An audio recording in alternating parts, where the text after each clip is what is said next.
नमस्कार, स्वागत है आप सभी का। वक्त हो गया है उत्तराखंड की खबरों का। आपके साथ मैं हूं अपर्णा। सबसे पहले बात पिथौरागढ़ की, जहां के कॉलेज रोड में एक कार ड्राइवर ने खड़ी बाइक को अपनी चपेट में ले लिया। गनीमत ये रही कि उस वक्त सड़क में कोई मौजूद नहीं था।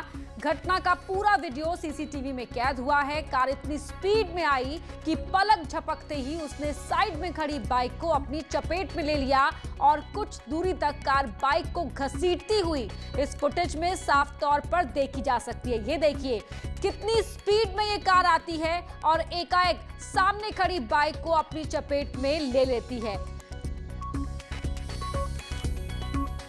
तो बाइक खड़ी थी और कार इतनी स्पीड में थी कि एक झटके में ही वो बाइक को अपनी चपेट में ले लेती है।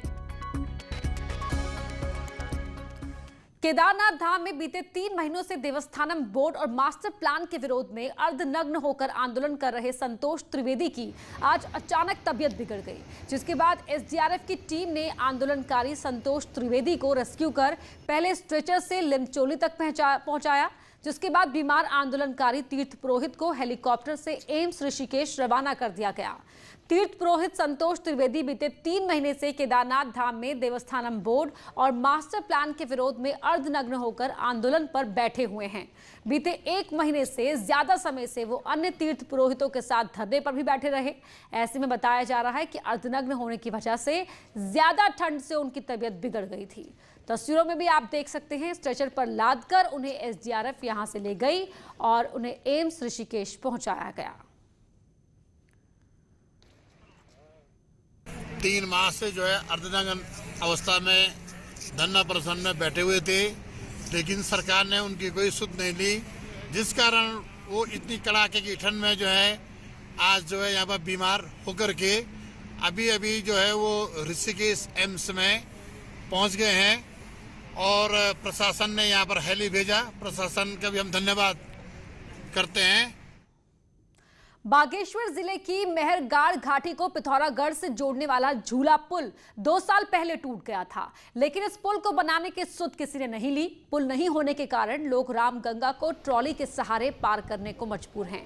इन तस्वीरों में भी आप देख सकते हैं किस तरह से यहाँ पर रामगंगा को लोग पार कर रहे हैं और ट्रॉली के सहारे नदी पार कर रहे हैं, लेकिन इस ट्रॉली के जरिए भी नदी को पार करना खतरे से खाली नहीं है। यहाँ अपनी जान को जोखिम में डालकर वो इस नदी को पार कर रहे हैं।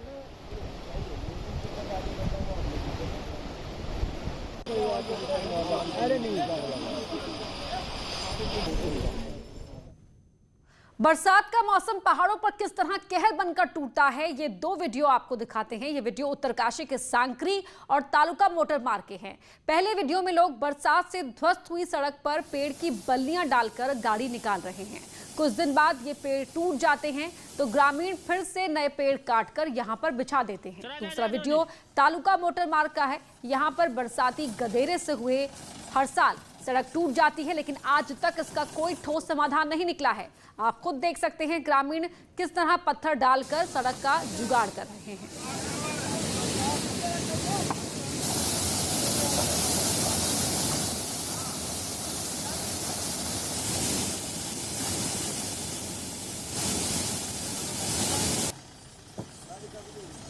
चला जा जो नहीं।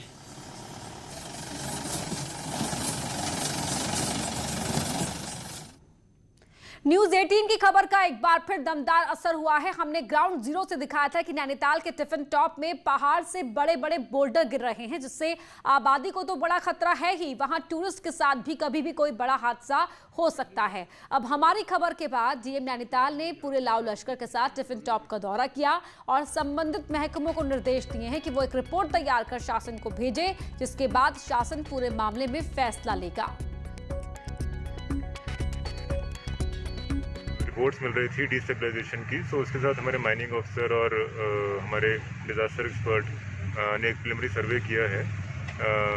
वहाँ पे विजुअल प्रिलिमिनरी इंस्पेक्शन में तो एज सच कोई खतरा नहीं लग रहा है, लेकिन फिर भी जो अंडरलाइंग जियो टेक्निकल इन्वेस्टिगेशंस हैं उसके लिए यहाँ से जो हमारी फाइंडिंग्स हैं वो स्टेट को चली जाएंगी और स्टेट से पुनः एक एक्सपर्ट टीम आकर निरीक्षण करेगी और ट्रीटमेंट के लिए अपने सुझाव शासन को रिकमेंड करेगी। न्यूज 18 की खबर का संज्ञान आखिरकार नैनीताल के जिला प्रशासन ने ले लिया है। डीएम नैनीताल ने आज पूरा टिफिन टॉप इलाके का दौरा किया है और संबंधित विभागों को ये आदेश दिए हैं कि एक रिपोर्ट तैयार कर शासन को भेजें। देखने वाली बात यह है कि ये कमेटी कब तक अपनी रिपोर्ट तैयार करती है और शासन इस पर किस तरह का निर्णय लेता है। वीरेंद्र बिष्ट, न्यूज़ 18, नैनीताल। दिल्ली से खबर है, जहां उत्तराखंड विधानसभा अध्यक्ष प्रेमचंद अग्रवाल ने बीजेपी के राष्ट्रीय अध्यक्ष जेपी नड्डा से मुलाकात की।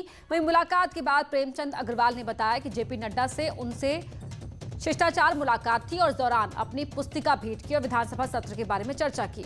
अग्रवाल ने बताया कि इस दौरान कैबिनेट विस्तार को लेकर कोई बातचीत नहीं हुई। तो आज जेपी नड्डा से मुलाकात की है प्रेमचंद अग्रवाल ने। उस वक्त की तस्वीरें टीवी स्क्रीन पर आप देख रहे हैं।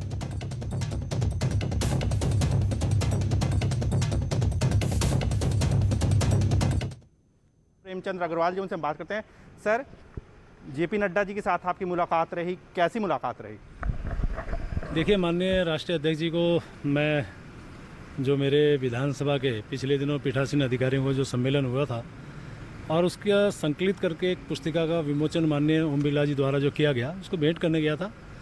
उनको भेंट की, उनको मैंने एक छोटा सा स्मृति चिन्ह दिया और चूँकि उनसे हमारे पारिवारिक रिश्ते रहे हैं, एक हमेशा उनसे हमारा एक संबंध रहा है, तो इस नाते उनसे भेंट करना मुझे भी बहुत अच्छा लग रहा है। और मुझे इसलिए भी और अच्छा लगा जब उन्होंने परिवार के बारे में, मेरे बारे में अच्छा पूछा। लेकिन सर, मैं इसके साथ ही साथ बात करें, जिस तरह से उत्तराखंड की राजनीतिक स्थिति है, सरकार की स्थिति है, कैबिनेट एक्सपेंशन होने वाला है, इसको लेकर के भी चर्चा कुछ हुई? नहीं, वो विषय नहीं था। मैंने कहा ना कि क्योंकि विधानसभा सत्र कब से है, कैसा चलने वाला है, कैसे आप करने वाले हैं, क्या क्या आज तक अभी तक तुम कर रहे हो, इसे मोटी मोटी जानकारी विधानसभा के बारे में थी, वो मैंने दी। तो सर, मैं क्या उत्तराखंड सरकार को लेकर के और विस्तार को लेकर के कुछ चर्चा नहीं हुई? देखिए, राजनीतिक दृष्टि से ऐसा कोई विषय मेरे सामने उन्होंने नहीं रखा या मैंने रखा। कुल मिला के शिष्टाचार भेंट थी, मुझे पुस्तिका भेंट करनी थी। मुझे बहुत अच्छा लगता है कि जब एक अभिभावक अपने बच्चे से परिवार के रिश्ते जब पूछता है, बताता है, तो वो मन में और एक स्वाभाविक तौर से एक अच्छी मन की स्थिति रहती है, वो उनके द्वारा हुआ। ठीक है, बहुत धन्यवाद। रमेश रत्नाकर के साथ विनीत कुमार, न्यूज़ 18, दिल्ली। ज्यादा जानकारी के साथ हमारे साथ जुड़ रहे हैं राजीव तिवारी, हमारे सहयोगी। राजीव, कर्टसी मीटिंग बता रहे हैं इसे प्रेमचंद अग्रवाल, कितनी देर ये मुलाकात हुई और क्या कुछ ऐसा खास बात हुई जिस पर बाहर तो कुछ नहीं बोले प्रेमचंद अग्रवाल?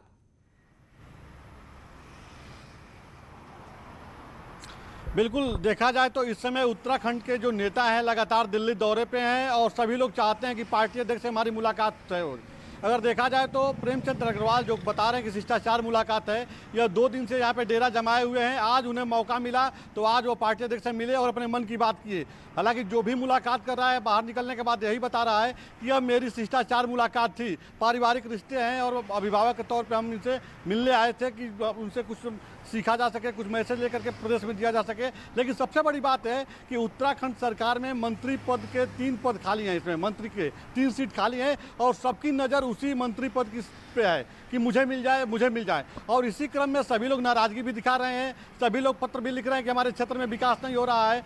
अब ये मंत्री पद पे किसको बैठाया जाएगा, सबसे बड़ा सवाल यह है। क्योंकि अगर देखा जाए तो 2017 में जब सरकार बनी थी उसी समय 2 मंत्री पद खाली थे। उसके बाद प्रकाश पंत जी का जब निधन हो गया तो अब 3 मंत्री पद खाली हैं। लेकिन अभी तक किसी को मंत्रिमंडल विस्तार की बात तो सामने आई थी फरवरी में, जब कोरोना संक्रमण काल शुरू हुआ था। उसके पहले मुख्यमंत्री दिल्ली दौरे पे आए थे, वो पार्टी अध्यक्ष से मुलाकात किए थे, गृह मंत्री अमित शाह से मुलाकात किए थे। उसके बाद उन्होंने खुद कहा था कि मंत्रिमंडल विस्तार होगा। लेकिन जब कोरोना संक्रमण काल आया तो इस पर पूर्ण विराम लग गया।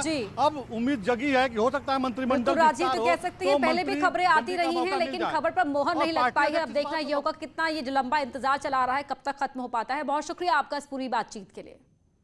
देहरादून से बड़ी खबर आपको बता दें, ब्लैकमेलिंग और यौन शोषण मामले में सोमवार को विधायक महेश नेगी ने एक और तहरीर महिला के खिलाफ दी है, जिसमें बताया गया है कि महिला द्वारा उन लोगों को जान से मारने की धमकी दी जा रही है जो मामले में महेश नेगी का साथ दे रहे हैं। इस तहरीर पर पुलिस ने जांच शुरू कर दी है। वहीं बताया जा रहा है कि धमकियों के मामले में विधायक ने पुलिस को कुछ तथ्य भी दिए हैं। लगातार ब्लैकमेलिंग और यौन शोषण मामले में पुलिस के पास अभी तक 4 एप्लीकेशन पहुंच चुकी है, जिस पर पुलिस लगातार जांच कर रही है। थाने में आई है, जिसमें विटनेस जो हैं, जिनके 164 के स्टेटमेंट हुए हैं, उनको धमकाने के बारे में बात कही गई है। तो इसमें जो एप्लीकेशन थाने में दिया गया है, इसको एग्जामिन करने के लिए बताया गया है और पैरेलली जो बातें हैं उनको इन्वेस्टिगेशन में इंक्लूड करने के लिए कहा है। और जो भी फैक्ट्स जो हैं वो सामने आ रहे हैं, जो भी एविडेंसेस प्रोवाइड किए जा रहे हैं, किसी की भी तरफ से, चाहे विटनेसेस हैं, चाहे कंप्लेनेंट हैं या कोई भी और व्यक्ति हैं, तो जो भी एविडेंसेस वो लोग प्रोवाइड कर रहे हैं उनको हम लोग इन्वेस्टिगेशन में इंक्लूड कर रहे हैं और जो भी फैक्ट्स आ रहे हैं उसके हिसाब से कार्रवाई कर रहे हैं।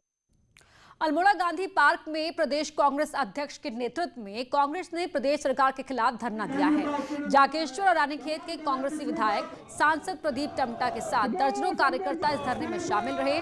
द्वाराहाट से बीजेपी विधायक महेश नेगी की गिरफ्तारी की मांग कांग्रेस ने की है। कांग्रेस का आरोप है कि पुलिस राज्य सरकार के दबाव में काम कर रही है। वहीं कांग्रेस के विधायक करण मेहरा ने मामले को विधानसभा में उठाने की बात भी कही।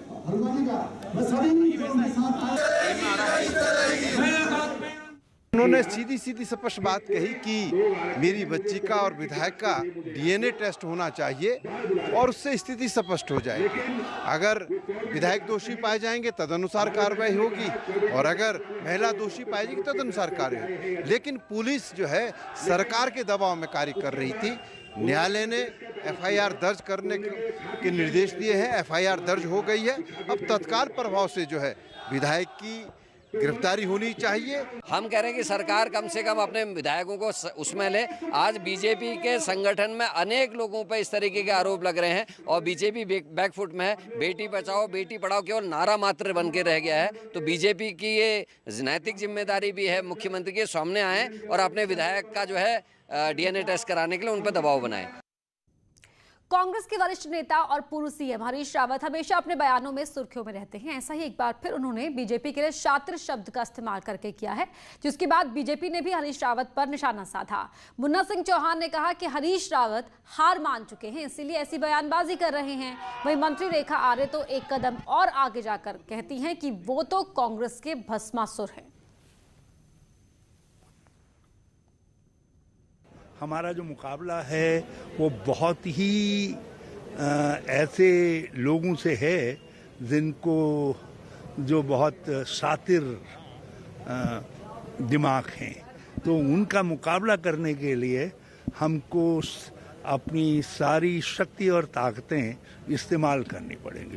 देखिए, मुझे लगता है कि जिस प्रकार से हरीश रावत जी लगातार इन दोनों अपने बयानबाजी कर रहे हैं, उससे प्रतीत होता है कि वो कहीं ना कहीं वो मानसिक रूप से भयभीत हैं या मानसिक रूप से डरे हुए हैं, क्योंकि जिस प्रकार से उनके रहते हुए कांग्रेस में वो भस्मासुर के रूप में कांग्रेस में रहे और पूरे कांग्रेस को समाप्त कर दिया। आगे इसी प्रकार की शब्दावली का प्रयोग करते हुए हमारा नहीं, वो स्वयं का नुकसान कर रहे हैं। और अब तो हरीश रावत जी की स्थिति हो गई है कि जिसके कंधे पे हाथ रखेंगे पता लगा कि वो कंधा ही गायब हो जाएगा कुछ दिनों में।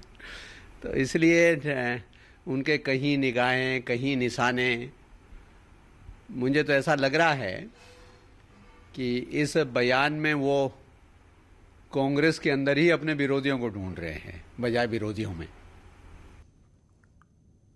प्रदेश में लगातार कोरोना के मामले बढ़ते जा रहे हैं, तो वहीं उत्तराखंड पुलिस मुख्यालय में भी कोरोना से दहशत है। DG law and order Ashok Kumar के होम आइसोलेशन में जाने के बाद आईजी कारागार भी होम क्वारंटीन हो गए हैं। बता दें कि डीजी अशोक कुमार की पत्नी कोविड-19 पॉजिटिव पाई गई है।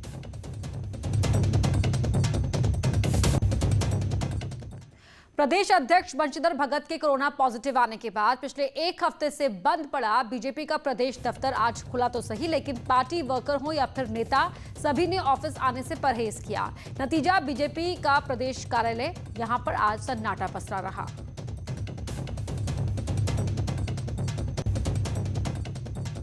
उत्तराखंड में कोरोना का संक्रमण लगातार गहराता जा रहा है। 25,000 के आसपास कोरोना पॉजिटिवों की संख्या पहुंच चुकी है, तो 7,000 के पार एक्टिव केसों की संख्या वर्तमान में मौजूद है। कैबिनेट मंत्री मदन कौशिक खुद कोरोना पॉजिटिव हो चुके हैं, एम्स में भर्ती हैं। तो वहीं दूसरी ओर मंत्री सुबोध उनियाल के बेटे और उनकी भतीजी भी कोरोना पॉजिटिव होने के चलते मंत्री खुद क्वारंटीन में हैं। बड़ी संख्या में लोग लगातार कोरोना पॉजिटिव होते जा रहे हैं। संक्रमण का खतरा लगातार बढ़ता जा रहा है।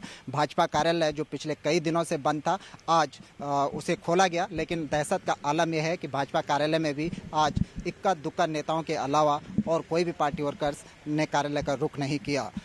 प्रदेश में लगातार गहराते संक्रमण के बीच आम लोगों की भी दिक्कतें बढ़ रही हैं। जो तमाम कार्यालय हैं, राजधानी देहरादून की बात करूं तो डीजी हेल्थ कार्यालय यहां पर बंद पड़ा हुआ है, एमडीडीए का कार्यालय बंद पड़ा हुआ है, कलेक्ट्रेट का जो ऑफिस है वो पूरी तरह से बंद पड़ा हुआ है। लोगों से कहा गया है कि वो अपनी समस्याएं रखें तो मेल करके अपनी समस्याएं भेज दें। हालत यह है कि सभी स्थानों पर कोरोना के संक्रमण को लेकर लोगों के बीच लगातार दहशत बनती जा रही है। कैमरा पर्सन अनिरुद्ध रावत के साथ सुनील नौप्रभात, न्यूज़ 18 देहरादून।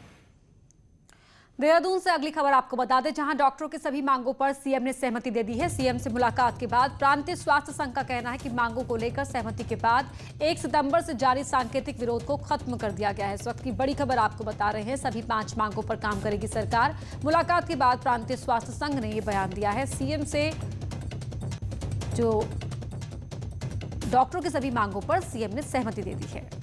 मुलाकात के बाद प्रांतीय स्वास्थ्य संघ ने कहा कि मांगों को लेकर सहमति के बाद 1 सितंबर से जो उनका जारी है सांकेतिक विरोध, उसे खत्म कर दिया गया है। अभी हमारी मुख्यमंत्री जी से बात हुई है, मैं और डॉक्टर नरेश गए थे वहाँ। डॉक्टर NS बिष्ट हमारे साथ थे। उन्होंने हमारी सारी बातों पर सैद्धांतिक सहमति जताई है। उन्होंने ये कह दिया कि सभी मांगों पर आश्वासन हमें मिल गया है कि कार्रवाई होगी और सब पे कार्रवाई प्रारंभ कर दी है, लेकिन जो रास्ते हैं, जिस तरह से काम होना है उसी तरह से होगा।